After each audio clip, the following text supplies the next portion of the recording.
بسیاری را مجروح کرد، ولی مردم با اتکا به اراده خود در کردستان جواب دندان شکنی به این داعشیان دادند و شهرهایی مانند بوکان، مهاباد، سنندج و کامیاران انتقام این حرکت‌های غیر انسانی را گرفتند و قضیه به این هم ختم نشد.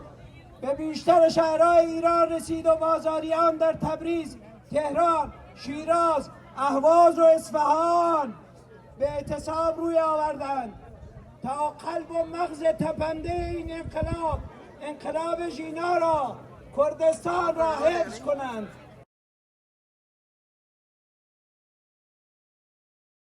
که این حرکت انقلابی برای پیروزی نهایی نیاز دارد تنها و تنها استمرار، استقامت و اتحاد است.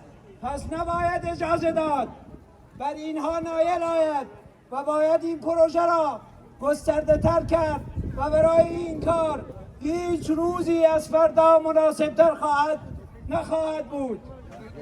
فردا مرکز همکاری احزاب کردستان ایران فراخوانی به همه گروه ها و جناح‌های سیاسی، به همه فعالان سیاسی و مدنی و به همه اقشار ایران من جمله دانشجویان، دانش آموزان، معلمان، کاسبان و بازاریان داده است تا به اعتصاب سراسری کردستان و اعتراضهای شبانه آن بپیوندند. پس باید با گسترش آن این حکومت را ساقط کرد و فردایی آزاد و برابر برای جامعه متکثر ایران ساخت.